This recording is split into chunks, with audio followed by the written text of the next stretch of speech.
Hello दोस्तों, आप सभी का स्वागत है मेरे YouTube चैनल में जिसका नाम है विज्ञानशाला। पिछले दोनों वीडियो में हमने कक्षा 7 के विज्ञान के अध्याय 1 पादपों के पोषण के बारे में अध्ययन किया है।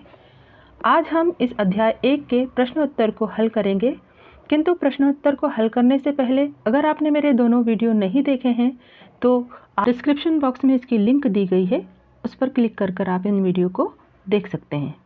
आइए शुरुआत करते हैं आज के प्रश्नोत्तर की, जिसमें पहला प्रश्न है, जीवों को खाद्य की आवश्यकता क्यों होती है। इसका उत्तर क्या आएगा कि सभी जीवों को अपनी वृद्धि और शरीर के रखरखाव के लिए आवश्यक ऊर्जा प्राप्ति के लिए खाद्य की आवश्यकता होती है। ये सभी खाद्य पदार्थ शरीर को ऊर्जा प्रदान करते हैं। प्रश्न क्रमांक 2 है, परजीवी और मृतजीवी में अंतर स्पष्ट कीजिए। अब इस प्रश्न का उत्तर लिखने के लिए आप सबसे पहले अपनी कॉपी में 2 कॉलम बना कर लीजिए और एक में आप परजीवी लिखेंगे, दूसरे में लिखेंगे मृतजीवी।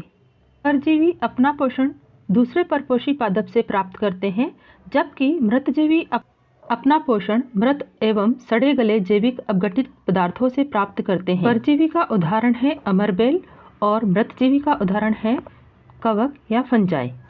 हमारा अगला तीसरा प्रश्न है, आप पत्ती में मंड या स्टार्च की उपस्थिति का परीक्षण कैसे करेंगे।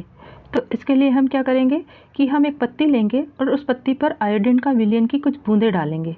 तो आयोडीन के विलयन की बूंदें डालने पर पत्ती का जो रंग है वो नीला काला हो जाएगा और ये नीला काला रंग जो पत्ती में परिवर्तित हुआ है यही स्टार्च और मांड की उपस्थिति को दर्शाता है। आपकी पुस्तक में चौथा प्रश्न दिया गया है, हरे पादपों में खाद्य संश्लेषण का प्रक्रम संक्षिप्त में विवरण दीजिए।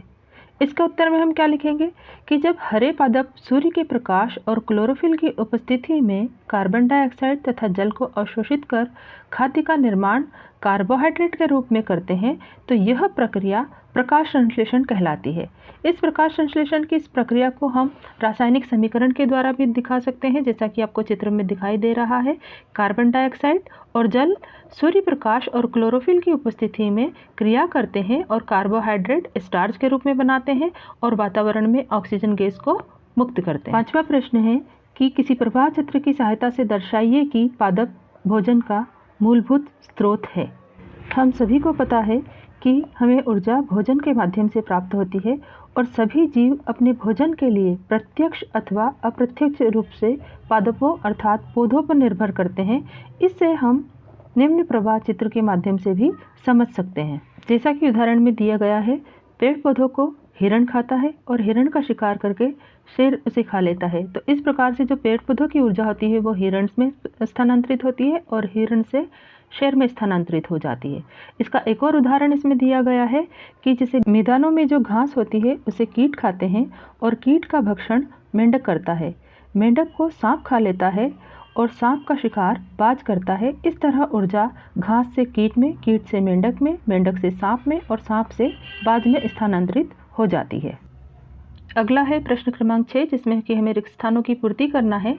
इसमें क दिया गया है, क्योंकि हरे पादप अपना खाद्य स्वयं बनाते हैं इसलिए उन्हें हम क्या कहते हैं, स्वपोषी कहते हैं। स्वपोषी कौन कहलाता है, जो कि अपने भोजन का निर्माण खुद करता है। अगला रिक्त स्थान है, पादपों द्वारा संश्लेषित खाद्य का भंडारण किस रूप में होता है, मांड या स्टार्च के रूप में होता है।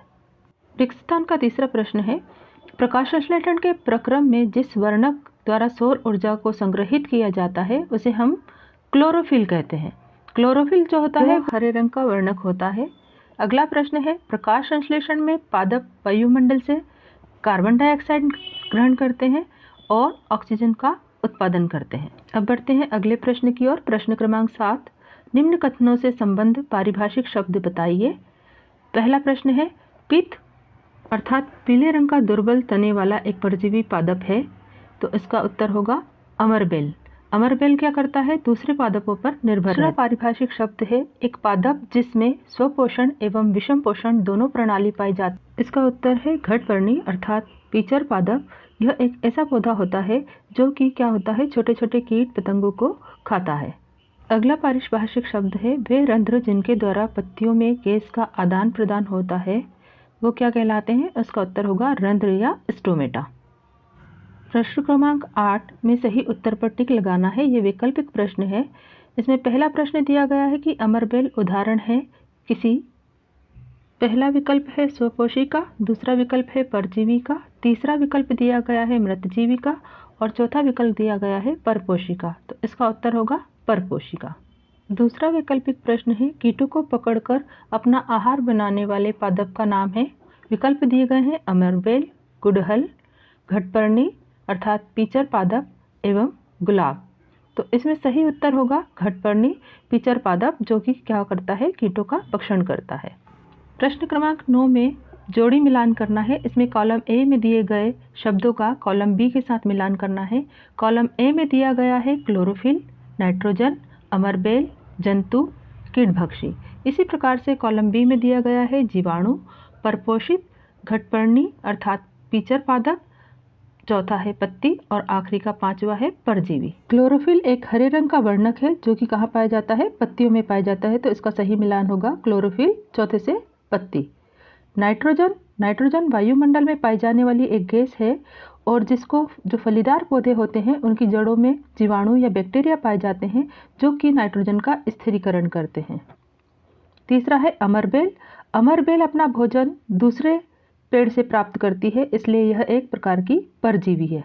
जंतु अपने भोजन के लिए दूसरों पर निर्भर करते हैं, इसलिए वे परपोषित कहलाते हैं।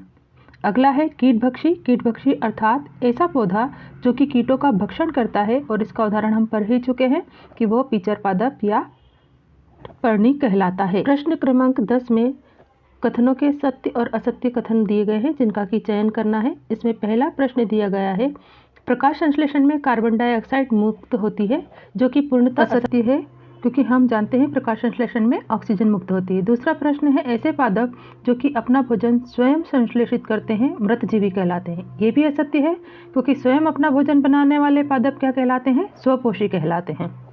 तीसरा दिया गया है प्रकाश संश्लेषण का उत्पाद प्रोटीन नहीं है। हाँ, बिल्कुल सही है ये कथन, क्योंकि प्रकाश संश्लेषण की प्रक्रिया में कार्बोहाइड्रेट का निर्माण होता है।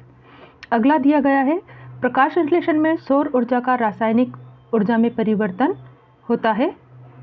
ये कथन पूर्णतः सत्य है। प्रश्न क्रमांक 11 सही विकल्प चुनिए। पादप के किस भाग द्वारा प्रकाश संश्लेषण हेतु वायु से कार्बन डाइऑक्साइड ली जाती है? इसमें हमें 4 विकल्प दिए गए हैं, मूल रोम, रंध्र, पर्णशिराएं और बाह्यदल। इसका सही उत्तर होगा रंध्र, क्योंकि रंध्र जो होते हैं वो पत्तियों में होते हैं और प्रकाश संश्लेषण की प्रक्रिया वहीं संपन्न होती है। अगला प्रश्न है 12वां, सही विकल्प चुनिए। वायुमंडल से मुख्यतः जिस भाग द्वारा पादप कार्बन डाइऑक्साइड प्राप्त करते हैं वह कहलाता है। विकल्प दिए गए हैं जड़, तना, पुष्प और पत्तियां। तो पौधों में प्रकाश संश्लेषण की प्रक्रिया के लिए कार्बन डाइऑक्साइड आवश्यक होती है और ये पत्तियों के माध्यम से ग्रहण की जाती है। तो आज हमने अध्याय 1 पादपों में पोषण के सारे प्रश्न उत्तर हल किए हैं। आप इसे याद कर लीजिएगा, और जिन लोगों ने मेरा चैनल सब्सक्राइब नहीं किया है वो मेरा चैनल सब्सक्राइब करें और अपने दोस्तों में शेयर करें। आज के वीडियो में अंत तक बने रहने के लिए सभी को बहुत बहुत धन्यवाद। Thank you to all.